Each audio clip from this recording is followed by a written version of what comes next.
जम्मू कश्मीर सरकार ने फलाह-ए-आम ट्रस्ट से जुड़े 215 स्कूलों को अपने नियंत्रण में ले लिया है। आरोप है कि स्कूल प्रतिबंधित संगठन जमात-ए-इस्लामी से जुड़े हैं, लेकिन इस फैसले पर राजनीति गर्मा गई है। एक तरफ बीजेपी ने इसे देश हित के लिए उचित ठहराया, तो वहीं नेशनल कॉन्फ्रेंस और पीडीपी ने इसे कश्मीरियों पर वार बताया है। ये रिपोर्ट देखिए।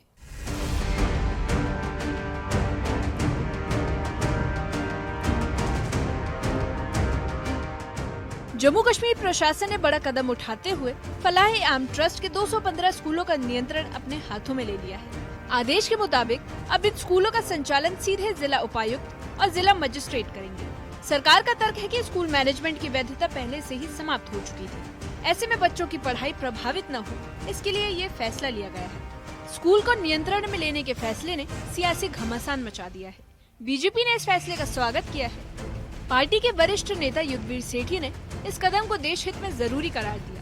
उन्होंने कहा कि जब ये स्कूल फलाह-ए-आम ट्रस्ट के हाथों में था, तब सुरक्षा और इंटेलिजेंस एजेंसियों को लगातार निगरानी रखनी पड़ रही थी। अब प्रशासन सीधे इन स्कूलों को चलाएगा, तो शिक्षा व्यवस्था में पारदर्शिता और विश्वास दोनों आएंगे। जमात-ए-इस्लामी, जिसको तो कुछ वर्ष पहले ही होम मिनिस्टर द्वारा बैन कर दिया गया था, बैकअप करके ऐसे स्कूल चलाने जिसके कारण वहाँ की गतिविधियों से राष्ट्रीय विरोधाभास हो, राष्ट्र के खिलाफ बातें निकले, साथ में वो जो बच्चे नन्मुन बच्चे जो आज 370 के बाद पत्थरबाजी बंद कर चुके हैं, आज स्कूल जलने बंद हो चुके हैं। और मेरे को लगता है कि ये बड़ा कदम है जो एडमिनिस्ट्रेशन को स्कूल दिए जा रहे हैं। इससे तो बच्चों के कोई प्रभाव पड़ने वाला नहीं, गुणवत्ता बढ़ेगी शिक्षा के अंदर। जो परिसर हैं वहाँ पर मेरे को लगता है कि भविष्य हमारा सुरक्षित हाथों में वो परिसर जाने के बाद, स्कूल जाने के बाद चला गया है। ऐसी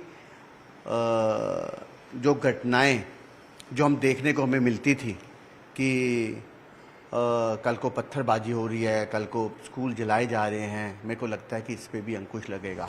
लेकिन विपक्ष इस फैसले को लेकर नाराज है। नेशनल कॉन्फ्रेंस के विधायक हिलाल अकबर लोन ने इसे कश्मीरियों में रोजगार छीनने का एक साजिश बताया। उन्होंने कहा कि इस आदेश से दर्जनों स्कूलों के स्टाफ और हजारों परिवारों की रोजी रोटी पर असर पड़ेगा। लोन का कहना है कि इस तरह की कार्रवाई से घाटी में बेरोजगारी और बढ़ेगी और ये कदम जनता किसी भी हाल में स्वीकार नहीं करेगी। रोजगार छीना जा रहा है और क्या, हर किसी मामले पे या हाथ डाल रहे हैं, हर किसी इदारे पे या कंट्रोल करना चाहते हैं। इनको हमारे रोजगार के साथ कुछ नहीं है। ये चाहते हैं कि हमसे हमारा रोजगार छिन जाए। ये दिल्ली की पॉलिसी रही है पहले से ही। अब दिल्ली की पॉलिसी, अब बीजेपी आ गई है तो उनकी ये पॉलिसी रही है कि कैसे कश्मीर को दबाया जाए, कुचला जाए। और मेरे ख्याल से अल्लाह का साथ है, हम दबने और कुचलने वाले नहीं हैं। हम में हिम्मत है। 33 साल से हम लड़ रहे हैं और अपने हक के लिए लड़ेंगे इंशाअल्लाह रहमान। वहीं पीडीपी अध्यक्ष महबूबा मुफ्ती ने भी इसे दुर्भाग्यपूर्ण बताया। महबूबा मुफ्ती ने आरोप लगाया है कि नेशनल कॉन्फ्रेंस बीजेपी के इशारों पर काम कर रही है और इस तरह के फैसले जनता की उम्मीदों के साथ धोखा है। उन्होंने याद दिलाई कि उनके कार्यकाल में दबाव के बावजूद उन्होंने जमात-ए-इस्लामी पर बैन लगाने से इनकार कर दिया। अभी आपने देखा कुछ देर पहले जो हमारी उर्दू जबान है, सरकारी दफातर में से उसको तकरीबन खारिज किया जा रहा है। हमारी किताबों, हमारे जो सिलेबस है, जो करिकुलम है, उसमें जो है हमारे शेखुल आलम रहमतुल्लाह अलैह हैं, या हमारे अल्लामा इकबाल साहब हैं, या इसी तरह जो हमारे आगा शाहिद साहब हैं, उनको बिल्कुल उससे अलग किया जा रहा है। तो सरकार जो है खामोश है और इस बार तो सरकार हिस्सा बन गई। आपको याद होगा 2016 और 17 में जब यहाँ बहुत हालात खराब हुए, पथराव रोके ना रुके, दिल्ली से इतनी बड़ी टीम आ गई, बड़े बड़े मिनिस्टर्स की, बड़े बड़े पॉलिटिशियंस की, और हुर्रियत के दरवाजों पे गई कि आप दरवाजा खोलिए, हमसे बात कीजिए, दरवाजे बंद कर दिए। यानी इतने हालात खराब थे।